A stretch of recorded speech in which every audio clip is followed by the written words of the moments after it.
Bonjour à tous, aujourd'hui on se retrouve pour mes favoris nourriture du moment, c'est parti. Le premier favori est de saison puisque c'est un sorbet ultra fruité au melon de la marque Pop Fruit. Je suis tombée dessus par hasard en cherchant une alternative en fait à des crèmes glacées, à des glaces. Je cherchais quelque chose d'un petit peu plus léger pour moi cet été et du coup j'ai trouvé ça. Alors ça existait aussi à la fraise, ça existait aussi à la pêche.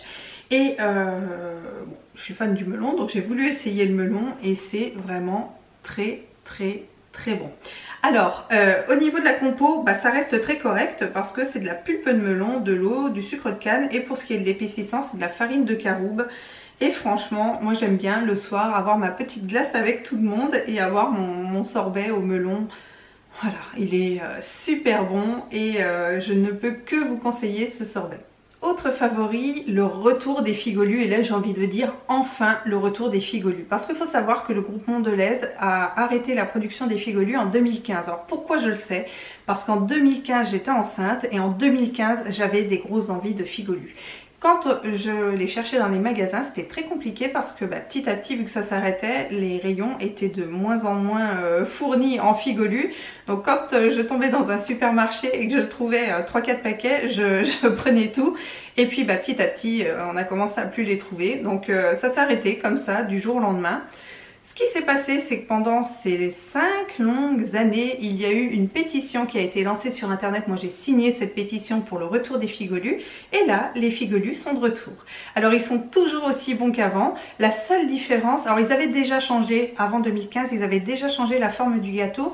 Il était devenu un petit peu plus épais et c'est vrai, quand on ouvrait le paquet, c'était un par un, tandis qu'avant on avait 4 biscuits. Quand on tirait le petit carton, il y avait 4 biscuits qui venaient et des fois ils étaient mal découpés. Alors quand on prenait un figolu, il y en avait 2 qui arrivaient vu qu'ils étaient mal découpés et c'était cool parce que finalement on avait pris qu'un seul gâteau qui était mal découpé, ça faisait double dose, enfin bref.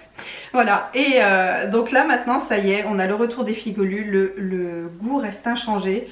C'est une petite merveille, un biscuit sablé avec un fourrage figue, c'est vraiment un... Enfin, moi c'est ma petite Madeleine de Proust. Après, faut pas trop regarder la liste des ingrédients, c'est pas la peine. Mais en tout cas, c'est vraiment très bon pour se faire un petit plaisir ou goûter. Les figolus sont de retour et là, moi je suis vraiment très contente, donc gros favori. Favori salé maintenant, mais toujours de saison puisque ça concerne le moment de l'apéro. Là, ce sont des crêpes fourrées crème et oignons de Roscoff de la marque Gavotte. Ce truc-là, c'est une petite bombe en bouche. C'est vraiment très bon. Alors, on peut être surpris par rapport à la taille de la crêpe quand on ouvre le paquet, surtout quand on a l'habitude de manger des gavottes classiques, les gavottes sucrées, quand on a l'habitude d'un certain format. Là, c'est vraiment tout petit, mais c'est une petite tuerie en bouche. Franchement, si vous aimez l'oignon, si vous aimez les gavottes en général, c'est vraiment très bon. Vous croquez votre gavotte, vous avez le croustillant de la petite crêpe et ensuite on tombe sur le fondant de la crème oignon. Mais c'est vraiment trop bon. Donc si jamais vous souhaitez essayer, il y avait un deuxième parfum dont je ne me souviens plus, mais qui avait l'air tout aussi bon et que je testerai la prochaine fois. Mais en attendant, crème oignon de Roscoff, si vous avez l'occasion de tester, allez-y parce que vous ne serez vraiment pas déçus par ces petits gâteaux apéro. Là, je vais vous parler d'un favori pratique et bon qui est le pain tranché complet de chez Picard. Alors pourquoi pratique? Parce qu'en fait, dans la poche, vous avez carrément un pain complet qui est déjà tranché. Donc ce qu'il y a de bien, c'est que vous sortez uniquement les doses dont vous avez besoin. Bon, parce qu'il est vraiment très bon. Je l'ai sorti un soir quand j'avais des gens qui venaient manger à la maison et mon ami m'a dit mais ton pain est vraiment très bon. Je lui ai dit écoute, tu vas être très étonnée puisque c'est un pain qui vient de chez Picard, donc c'est un pain congelé. Pour le décongeler, c'est très simple, soit vous sortez les tranches dont vous avez besoin quelques temps avant, c'est-à-dire grosso modo 1 heure avant, ce sera décongelé. Si vous les mettez bien à plat et pas les unes sur les autres, ce sera décongelé comme ça naturellement. Sinon, vous pouvez très bien utiliser aussi le grille-pain ou sinon vous pouvez utiliser le four. Mais les laisser comme ça, il n'y a pas de problème. Il n'est pas sec, il est fondant en bouche, il est complet, il est bon. Donc si jamais vous tombez dessus, n'hésitez pas, c'est bien d'avoir une réserve, surtout quand on n'est pas des grands mangeurs de pain, qu'on aime bien en manger un tout petit peu, pardon. Ça évite d'acheter un pain complet.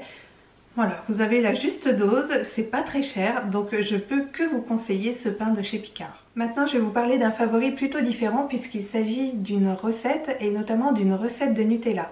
Il y a quelques temps, en vlog, je vous avais filmé une recette que j'avais trouvée pour le Cookéo pour faire du Nutella maison. Depuis, j'ai refait cette recette, pas au Cookéo, j'ai changé des trucs et en fait c'est une recette très simple où il faut simplement du chocolat noir, de la pralinoise, de la poudre de noisette, du lait concentré et de l'huile de noisette. Vous prenez votre chocolat, vous le mettez au bain-marie, vous laissez bien fondre. Ensuite, vous ajoutez le restant de vos ingrédients, vous fouettez bien, vous laissez quelques minutes comme ça au bain-marie et c'est bon. Après, vous pouvez le mettre en pot. Alors, moi ce que je fais, je ne mets plus maintenant la poudre de noisette parce que je veux vraiment que ma pâte ait cet aspect lisse. Et des fois, il m'arrive de concasser quelques gavottes à l'intérieur pour avoir ce côté un petit peu croquant qu'on peut retrouver, vous savez, dans le gâteau qui s'appelle le Royal, vous avez la couche de dacquoise et ensuite vous avez le chocolat comme ça avec des crêpes dentelles à l'intérieur. Et voilà, ça donne ça, c'est vraiment très bon. Et je me sers aussi de cette pâte à tartiner pour faire des muffins avec le cœur comme ça à l'intérieur. C'est vraiment très bon. Si jamais vous testez, n'hésitez pas, mais c'est une recette simple, rapide et efficace que je ne peux que vous conseiller. Ce favori là, je ne sais même pas si je dois en parler tellement j'ai peur de ne pas trouver les mots. Ce chocolat, je l'aime d'amour. C'est le Lindt Les Connaisseurs, le praliné feuillantine et c'est juste une pure merveille. C'est un chocolat au lait extra fin fourré au praliné noisette avec des éclats de crêpe dentelle à l'intérieur. C'est une petite bombinette, c'est vraiment trop bon. Ça fond en bouche. En plus, c'est vous qui choisissez la grosseur de vos carrés. Alors, je sais pas si c'est un bien ou un mal hein, finalement. Mais c'est vraiment super bon, super fin. Voilà, vous l'aurez compris, c'est mon chocolat d'amour préféré. Énorme coup de cœur pour ce chocolat de chez Lindt. Ce favori là est un concept puisque je vais vous parler de Kitok. Alors ce sont des paniers repas que vous recevez directement chez vous par Chronofresh et à l'intérieur de votre colis vous retrouvez tous les ingrédients pour réaliser des recettes de saison. Pour ma part, j'avais choisi des menus pour 3 personnes puisque notre famille se compose de 2 adultes, un enfant de 5 ans et un bébé de 15 mois et c'était largement suffisant. C'était vraiment nickel au niveau de la quantité. Ce que j'ai vraiment apprécié, c'était de pouvoir réaliser de manière très simple de bonnes recettes qui changent de l'ordinaire. En même temps belles parce que je m'étais inspirée de la présentation qu'il y avait sur l'affiche. J'ai eu assez d'ingrédients pour tout faire. Je trouve très pratique d'inclure Kitok dans l'élaboration des menus de la semaine. Au moins, il n'y a pas à se prendre la tête. Vous choisissez le menu que vous voulez. Tout est là. Les ingrédients arrivent directement devant votre porte. Il n'y a plus qu'à cuisiner. Donc, c'est vraiment un gain de temps. C'est un service clé en main. Donc, je trouve ça vraiment très bien. N'hésitez pas à checker la barre d'infos pour avoir plus de renseignements. Mais en tout cas, gros coup de cœur pour Kitok. Voilà ce qu'il en est pour mes favoris nourriture du moment. N'hésitez pas à me dire vous quels sont vos favoris nourriture. Je vous fais plein de bisous. J'espère que cette vidéo vous aura plu et je vous dis à très bientôt. Ciao!